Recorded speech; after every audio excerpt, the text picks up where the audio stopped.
the battalion commander calls for Encrid, and Encrid makes his way to him along with the ferry commander.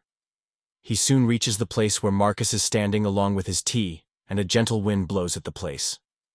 Encrid remembers what Christ said earlier. He told Encrid that he had successfully completed missions with the Cross Guards, and he held off the Grey Dogs unit at the border base. And even in this recent battle, he achieved a great feat along with his platoon. Thus, the battalion commander must have been interested in him, and would try to scout him soon. As Christ predicted, the battalion commander called Encrid just for that reason, and Encrid takes the attentive stance behind the commander.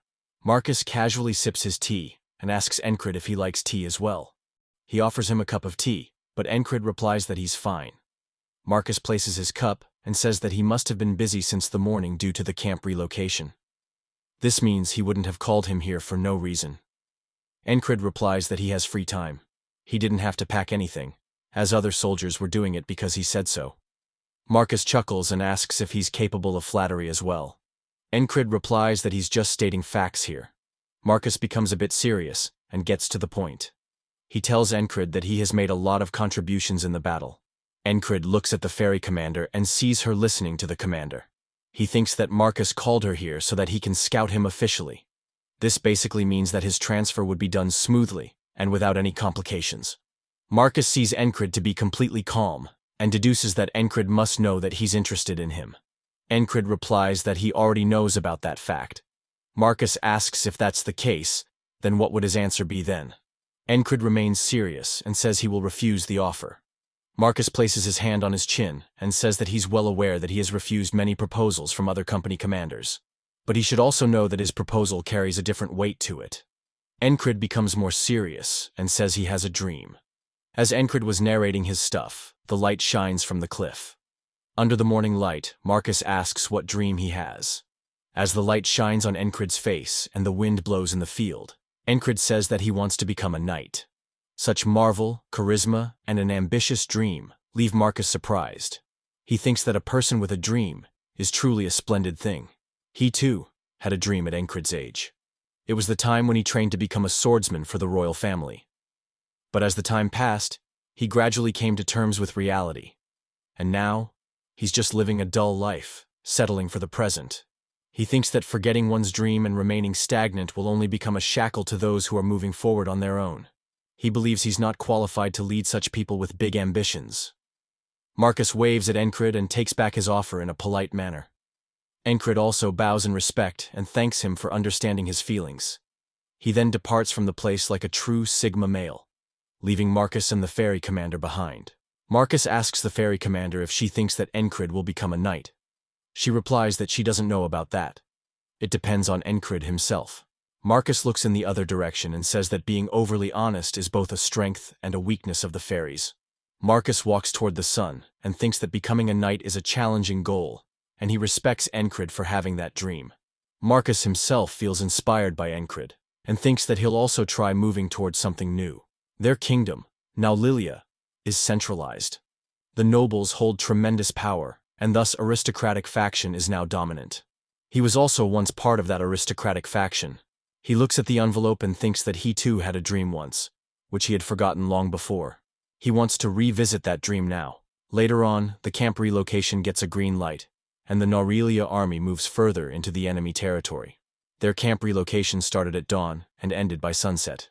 After that, it was time to set up the tents again and reorganize the camp. After reaching the place, Rem feels a bit bored. He feels glad that they don't have any chores to do, thanks to the reward they got from the commander. But it's also difficult to kill time. While Rem keeps complaining, our boy cleans his sword. Suddenly, Auden shows up behind Encrid and calls him as squad leader brother. He says that it's time to train again today. He demonstrates his muscles and says that he needs to constantly put stress on them to make them grow. While Auden was flexing his biceps, Ragna chimes into the conversation. He lies on a makeshift bed, and this makes Encrid ask when he got time to make that. Ragna ignores the question and asks Encrid if he's practicing his swordsmanship. Since he's now wielding 2 swords, so his posture needs to be a bit more balanced than before. Suddenly, Jackson also chimes into the conversation and advises Encrid to focus on his senses. He speaks from a distance and tells Encrid that the more he trains in a chaotic environment, the more his sensitivity will heighten. Encrid asks if speaking from that far away is also part of his training regime. Suddenly, Rem bangs his foot on the ground to draw everyone's attention. He calls everyone except for Encrid a worthless brat and tells them to get lost. He tells Encrid to remember what they talked about earlier. Rem brims with energy and says it's time to learn the true heart of beasts.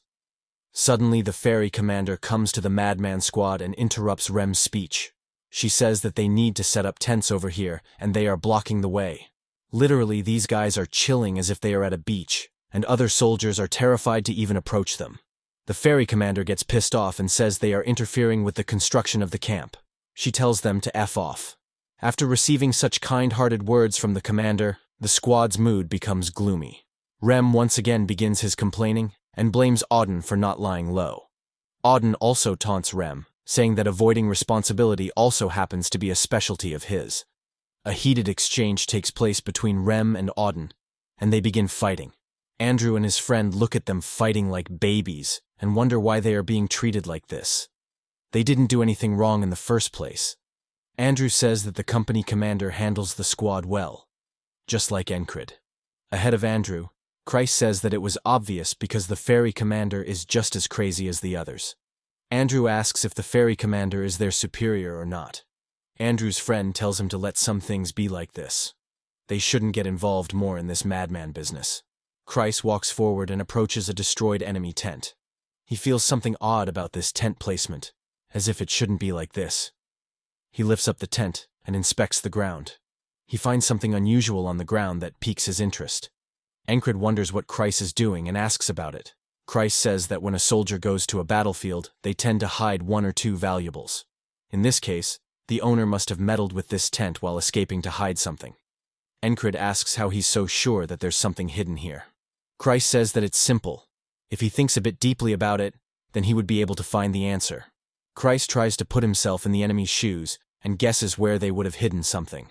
Even if the position is destroyed, it should be at a place where one can still recognize it. Encrid asks if that's the case, then it should be a place that one can recognize with just a glance. Christ's eyes brim with excitement, and he commends his squad leader for getting that right. Christ inspects the tree near the tent and feels that the roots of these trees are unusual. This place could serve as a good hiding place before heading out for the battle. This is exactly the place that they are looking for. Encrid looks at Christ and thinks that this guy's brain works really well.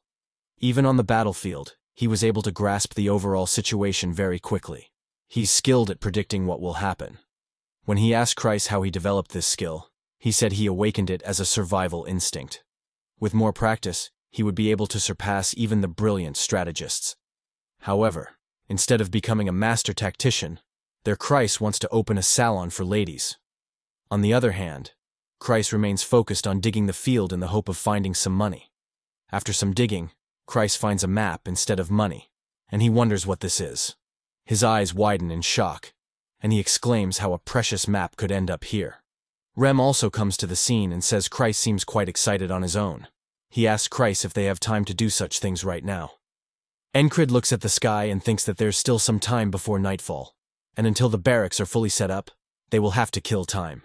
Encrid looks at Rem and asks if he was saying something earlier. Rem gives an excited smile and says it's time for Heart of Beast. He says that the technique's name is self-explanatory.